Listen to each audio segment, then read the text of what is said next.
10 de la mañana, 2 minutos. Nos vamos otra vez al Congreso de la República. Saludamos a esta hora al senador David Luna de Cambio Radical.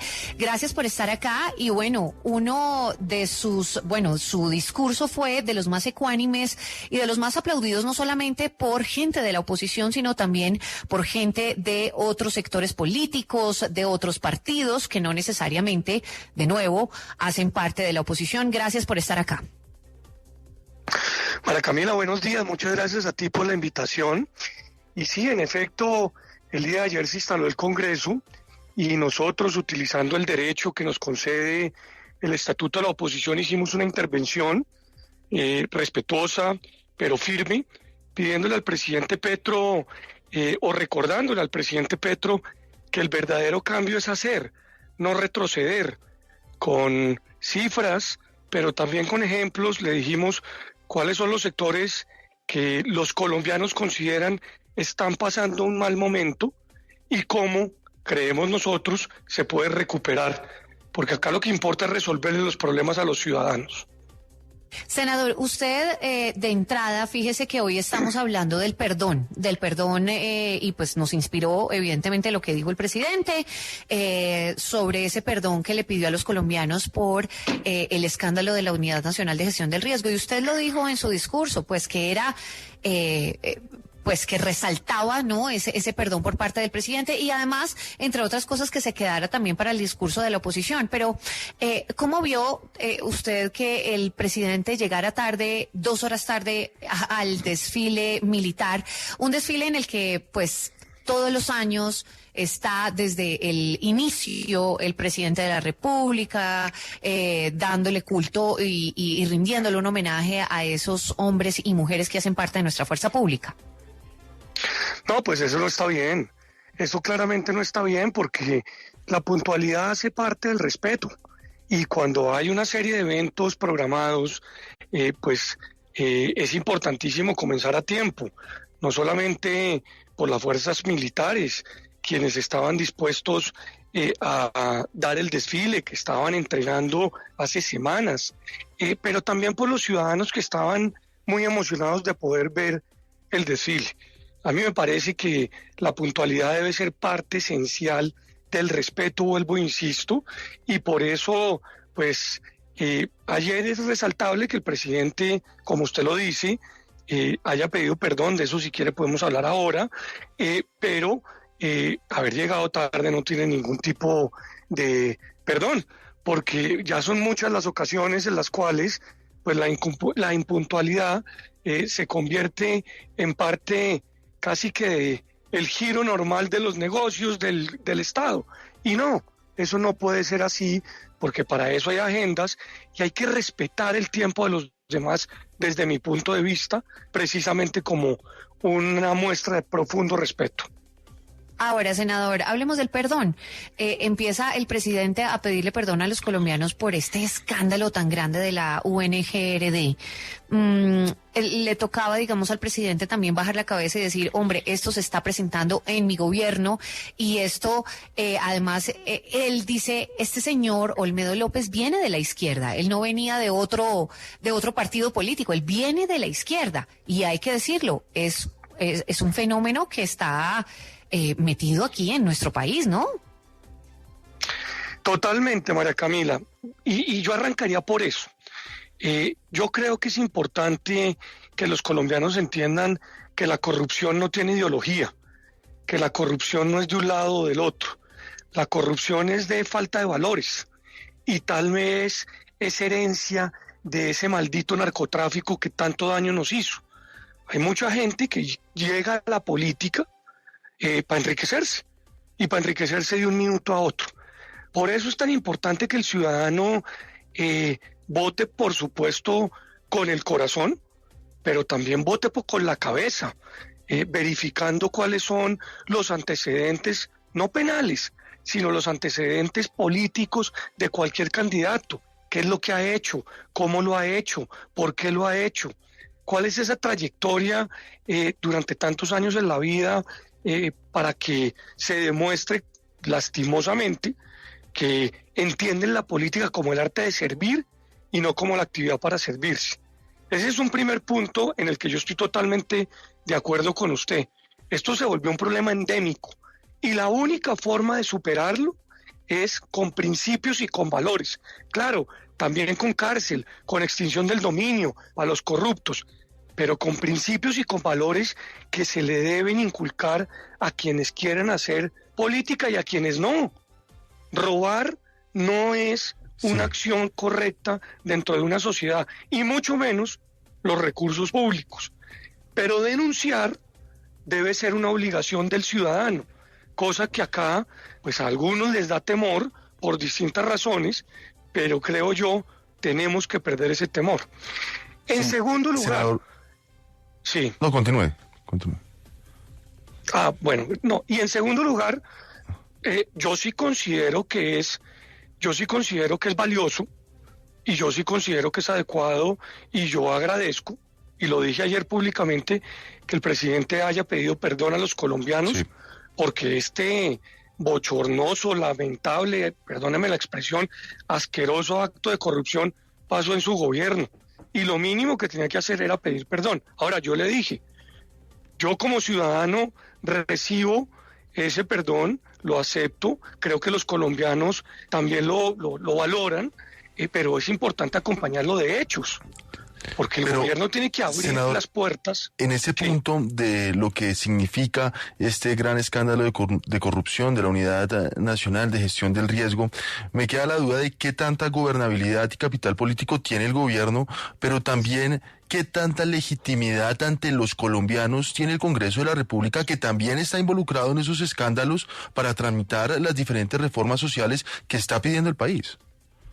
Totalmente de acuerdo con usted. Es tan culpable el gobierno del presidente Petro como todos los congresistas y funcionarios que están involucrados. Y por eso es que la justicia tiene que actuar de manera inmediata. Eso desde el punto de vista ético, desde el punto de vista jurídico. Ahora, desde el punto de vista político, porque usted también me lo pregunta, pues yo creo que es muy poquito el espacio que hay, porque evidentemente, ¿con qué cara le va a presentar el gobierno al país una reforma tributaria? Y muy seguramente muchas de las personas que están investigadas se van a tener que declarar impedidas para dar esos debates, porque claramente no podrían, en el entendido que está esa situación en estos momentos en etapa de investigación. Es que veíamos a la senadora... ¿cómo es que es el nombre de la senadora? La representante Karen Manrique, la misma señalada de pedir contratos de la Unidad Nacional de Gestión del Riesgo a cambio de votar reformas del gobierno, pues que se acababa de autopostular para ocupar la vicepresidencia de la Cámara. ¿Esto a usted qué opinión le merece? Porque es que estamos hablando de escándalos en donde hay muchos congresistas metidos acá y todavía la justicia pues está investigando, pero probablemente muchos vayan a terminar en la cárcel. Sí, evidentemente, la justicia va a dar resultados, yo estoy seguro de ello, y es lo que espera la sociedad. O sea, volvamos al punto anterior, el perdón se recibe y se acepta y por supuesto se valora. Yo decía, ese perdón debe ir acompañado, por ejemplo, del interés del gobierno, abrir las puertas de las entidades, de saber por qué se perdieron esos computadores, esos discos duros, para que toda la información fluya y para que sepamos quiénes son los responsables. Y dos, usted tiene razón, María Camila, no podemos ahora pues decir que porque hay investigaciones en curso, entonces mientras tanto las personas que están sindicadas, o mejor, señaladas, es la palabra correcta, pues pueden continuar aspirando a cargos de representación, en este caso del Congreso. Yo no estoy de acuerdo con ello y afortunadamente no se dio. Sí. Senador, otro de esos puntos muy importantes dentro del discurso ayer del presidente Gustavo Petro fue lo de reactivación económica, pero esto no es una propuesta que nazca del seno del gobierno como algo que estaba pensado desde el inicio de su campaña y de su constitución como gobierno nacional, sino que es algo que necesita el país porque la economía no va por buen camino, pero si no se tiene ese capital político para tramitar esas reformas de activación económica que requiere el país y que necesita el país, entonces, ¿la economía nacional en qué va a quedar? Tenemos un problema económico y eso no lo puede negar nadie. eso no se puede resolver con cifras. La gente le está costando trabajo, 1, hacer mercado, 2, pagar los servicios públicos, 3, pagar los impuestos, y pese a eso, pagan los impuestos antes que cualquier otra cosa. O sea, hacen un esfuerzo grande para cumplirle al Estado. Y es necesarísimo un plan de choque, un plan de reactivación económica. Para eso, en eso sí estoy totalmente en desacuerdo con el presidente Petro, la solución no puede ser presentar otra reforma tributaria para ahorcar a los colombianos.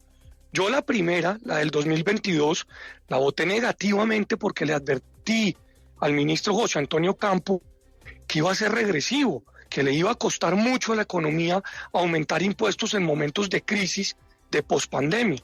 Entonces, lo que nosotros hemos dicho es que podemos ponernos de acuerdo, por ejemplo, en generar una serie de beneficios para habilitar sectores. Y le voy a poner 2 casos puntuales.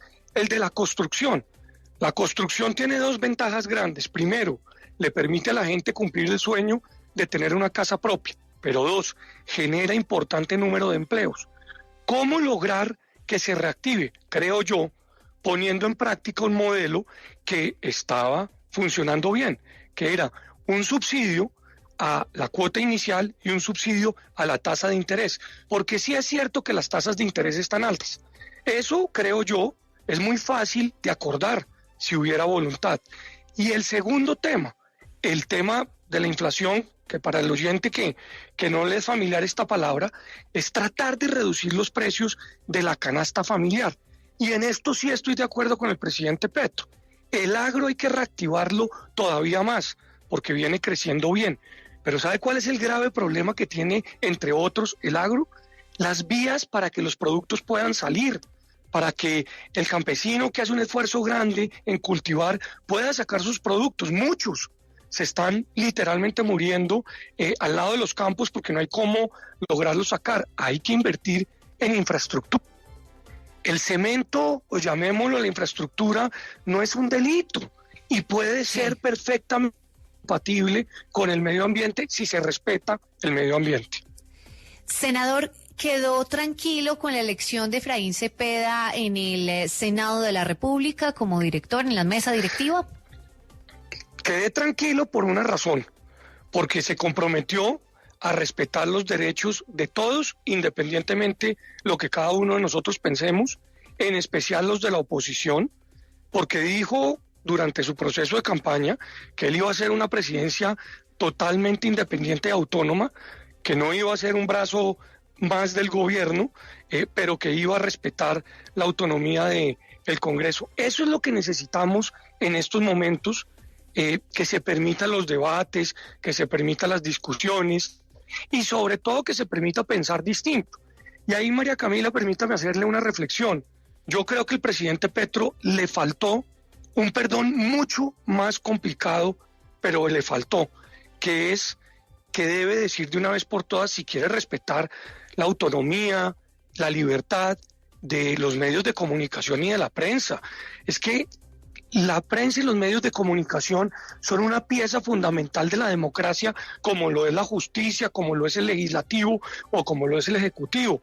No puede pretender, cada vez que hay una investigación sana, sensata, honesta de un periodista, pues simplemente acusarlo en el entendido de decir que es que tienen unos intereses oscuros. Me parece que eso es equivocado. Y en eso el presidente Cepeda dijo que iba no solamente a respetar, sino a fortalecer todo ese tipo de posibilidades para que la libertad de prensa verdaderamente sea garantizada en Colombia. Pues vamos a ver qué pasa con las reformas del presidente Gustavo Petro allí en el Congreso de la República, cómo se garantizan esas diferencias de las cuales están hablando las mesas directivas, tanto en el Senado como en la Cámara de Representantes. Le agradecemos estos minutos que tuvo con nosotros, senador David Luna, y gracias de nuevo por su ecuanimidad en sus discursos. Muchas gracias por esta invitación. Un honor poderlos haber acompañado esta mañana.